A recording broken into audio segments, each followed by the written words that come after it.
Hey, back with another one of these. Quick update. The next Philly film review will be up a week from this posting, so it's taking me a lot longer than usual. In fact, I just got the filming done this past week, and it's probably going to be, I wouldn't say it's my magnum opus, but it's going to be pretty big. I'm not going to give you any hints on what it is, but I think it'll be fun. So, you can tell something's wrong. There is. I'm a little ickish. I got something going on, but par for the course anymore. But I went out to see the movie that's not Black Panther, Early Man. And before I even got into the theater, normally I park in the parking lot, like, clear to the end. Like, I am probably a good 500 feet or more from the movie theater when I parked to do this. And it was about the only spot I could get. This theater is so jam-packed with people coming to watch Black Panther that it's insane. In fact, the lady looked at me kind of weird when I said, "Yeah, Early Man." Like she was expecting me to say Black Panther. But it's the same girl that sees me every time I do these. I kind of think she'd pick up on it by now. Not that she recognized me or anything other than pink headphones, which I normally wear. But still, it's kind of amazing that this Black Panther movie is, I mean, I've never seen this parking lot this full. Ever.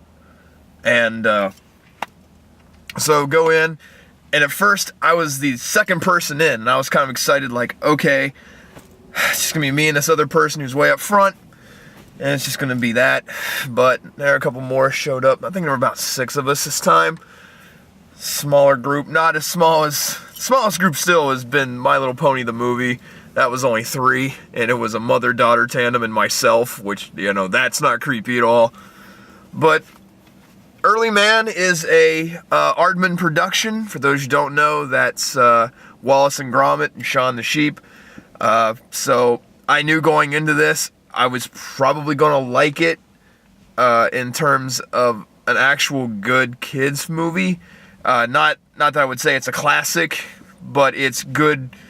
It's a good, intelligent piece of film for younger audiences.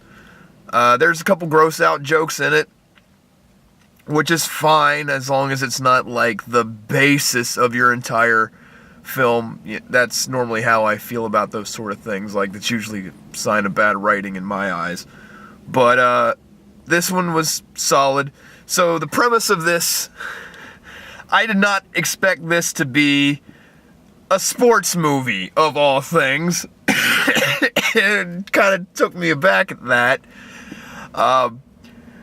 It's a football soccer movie because it's British, and so it's about how apparently the cavemen invented soccer but forgot how to play it, and apparently there's this outside civilization that has taken it and really taken it to another level. They are the Bronze Age, so this is stone versus bronze in those terms. And so you get to see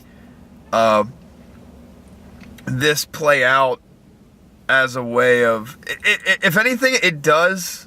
I read somewhere else that it sort of reminds you of Rocky 3 in a way that, you know, you have this person who, like Rocky in Rocky 3, who is really good, but then finds out he's just nothing but a bum. And so they play that out in this as well. So I sort of see that in it. It does it quite well. There are a lot of good jokes in this film. I don't want to give the whole thing away, but basically what happens is the Bronze Civilization finds the valley where the cave people live, and there's metal ore in there that they want to mine out. So they kick the cave people out, and the youngest, Doug, go figure, ends up accidentally going to the Bronze Civilization and makes a deal will play for the Valley. If your team wins, we'll work in the mine, but if our cave people team wins, we get the Valley back. And it plays out pretty well. And the classic sports movie tropes happen. And like I say, it does a lot of those tropes well.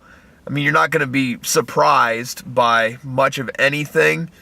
You're going to see those tropes well executed, though. So there's that stark difference. So I don't really want to get too much into the story, because it's something you've heard before.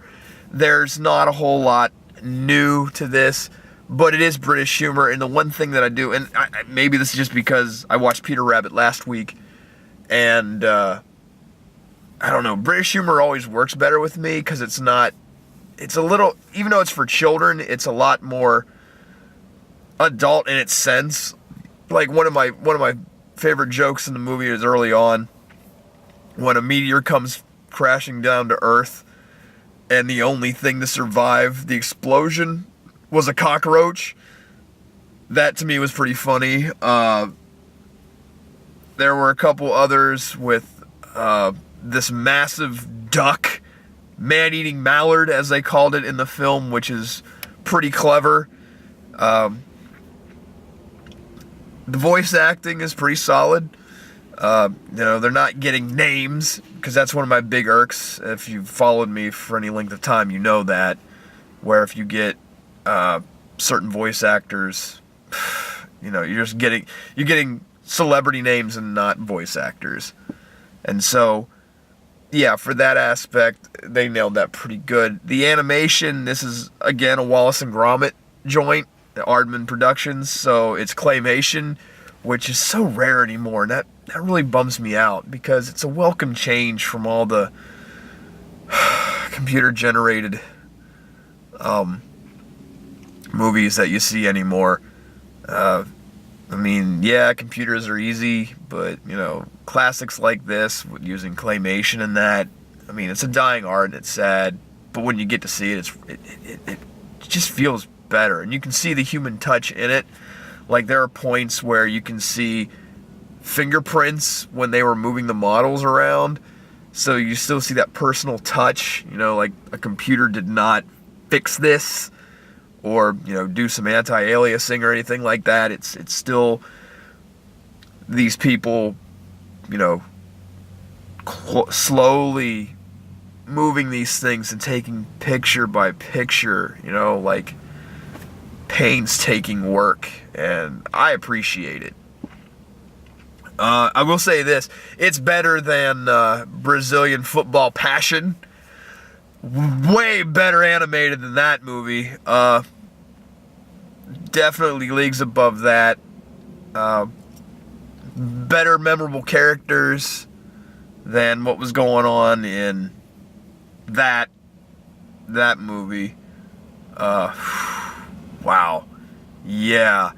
Leagues above that. And no Baroba, which is one bad thing I'd have to say about this movie. There's no Baroba in Early Man, but, really, how can you recreate Baroba from Brazilian Football Passion like that? You can't. It's impossible.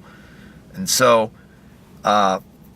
with that in mind, like I said, this is a good quality film. I'd give it a B.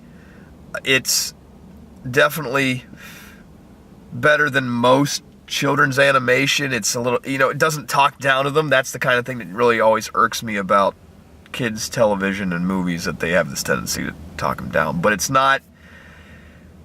The thing about this is, it's serviceable.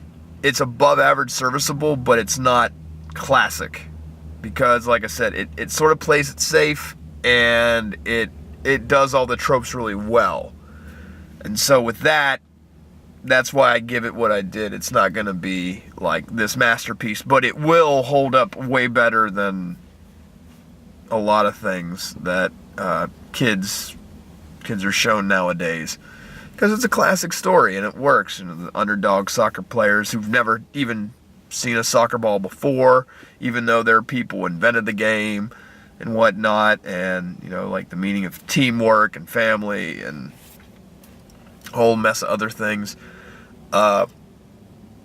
Did it? I mean, like I said, it's not a classic, but it did what it had to do well, and that's what you really want to look for in a movie like this. And you know, even though Aardman's no longer here, you can still see the spirit of him in his work. It's still Wallace and Gromit and Shaun the Sheep at heart. So it still has its moments. Trailers. I mean, they haven't been giving me anything new, except this is the first time that I did see Hotel Transylvania 3 trailer. I've not seen one of those, and I'm kind of nervous. I mean, people tell me Adam Sandler works well in that, which is probably a good thing. I mean, he has the voice chops to be a voice actor, because you don't want him acting like a goofball, you know, when he's 60. I mean, he's not Milton Berle or anything like that. He's not that damn funny. But, about that. Wow, you can really hear the stuff in my nose going crazy. The other movie that was in the bloody trailers was this movie called Farmageddon. It's a Shaun the Sheep production, so another Aardman piece. So it's kind of like Signs, I think. I don't know. It was pretty quick. It's not like it really honed in on what it was supposed to be. They just did a play on the movie Signs. Then a little bit more of an intelligible Mel Gibson claymation actor. So, yeah. Overall, like I said, give us a B. As you can tell, this is not the best night. Oh God, I'm probably gonna die, which wouldn't be unexpected. But like I said, I'm so far away from the movie theater, and I'm just gonna get this out there. I don't understand why people can't fucking park. I mean, didn't we learn in kindergarten to color within the lines? I'm gonna turn my camera around and show you what the hell I'm talking about. But yeah, this is bullshit, what I'm seeing right across from me. And so before I let you go, here's what I'm showing you. I am yeah, that's not good parking. Seriously, good God, man, what are you thinking? You're fucking, I can't remember the damn fuck, it's geometry. I don't know fucking geometry. I'm in the humanities. Fucking figure it out, man. Color within the lines and shit. I'm a stickler for it. Everybody else should. So, like I said, New Philly Film Reviews should be up next Sunday night. It'll probably close to being one of my longest, because it's pretty big in the production values, not necessarily in the acting. My acting's always shit, but there's a lot of technical things I got to do for this one, so it's taking a little bit longer. Plus, my schedule's been pretty busy on campus, so I'm trying my best. Damn it.